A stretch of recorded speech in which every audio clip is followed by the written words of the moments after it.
Okey, Assalamualaikum warahmatullahi taala wabarakatuh. Salam sejahtera. Hari ini kita bertemu lagi dalam bab 3 zaman prasejarah. Ini dalam tajuk tingkatan 1 ya adik-adik. Okey, kita akan tengok berkaitan apa itu zaman prasejarah. Kenapa kita perlu tahu berkaitan dengan zaman prasejarah ini? Dan tahun bilakah zaman prasejarah ini wujud? Dan kita kena tahu juga apakah jenis-jenis ataupun tempoh masa dalam zaman prasejarah. Okey, dalam tajuk ini kita akan kupas berkaitan dengan zaman prasejarah.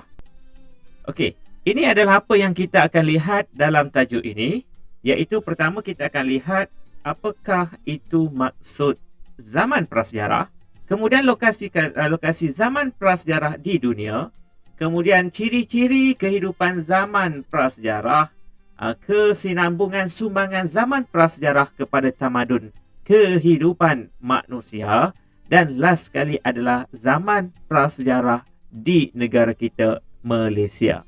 Okey, kita akan lihat satu persatu.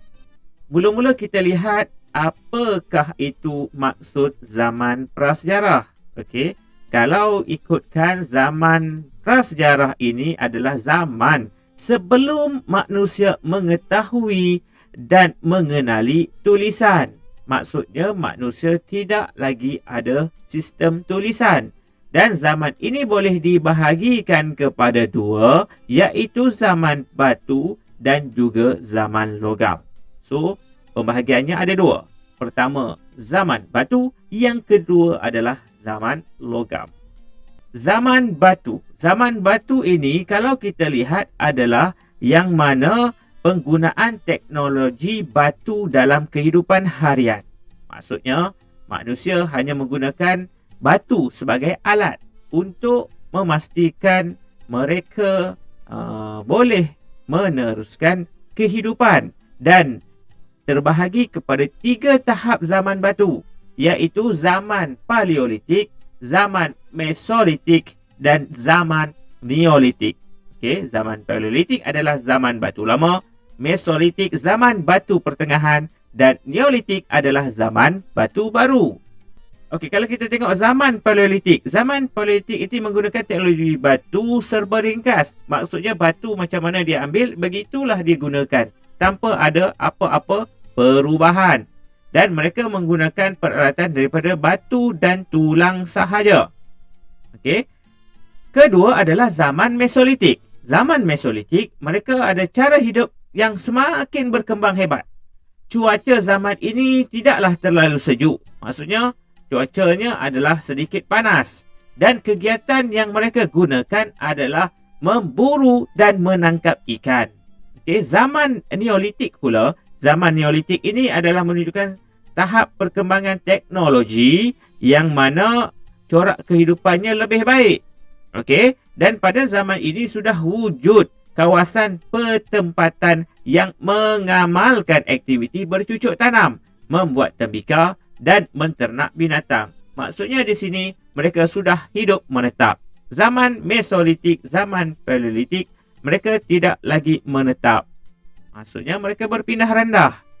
Kemudian seterusnya adalah zaman logam. Zaman logam ini adalah zaman yang mana merujuk kepada penggunaan teknologi. Apakah teknologi itu? Teknologi adalah membuat peralatan daripada logam besi dan juga gangsa. Dan mereka telah melakukan inovasi logam besi dan gangsa dalam membuat peralatan mereka. Okey? Dan zaman ini mereka mulakan aktiviti. Aktiviti apa? Aktiviti pelayaran. Maksudnya mereka sudah mula berlayar ke luar daripada kawasan penempatan mereka. Okey. Seterusnya mereka juga menjalankan aktiviti pertukaran barang dan peralatan berasaskan gangsa. Okey. Dan menggunakan peralatan besi seperti kapak, tulang mawas, beliung dan juga mata lembing. Okey. So mereka gunakan alat-alat ini untuk kegiatan memburu dan juga bertani.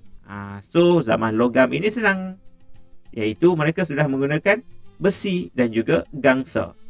Tempoh masa prasejarah. Okey, ini sekadar untuk pengetahuan kita sahaja.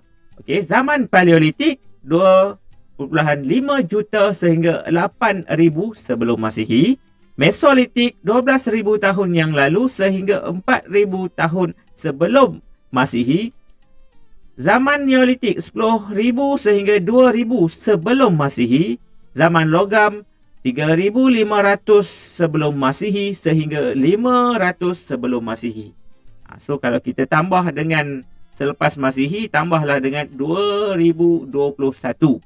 Itulah jauhnya jarak dia dengan zaman kita.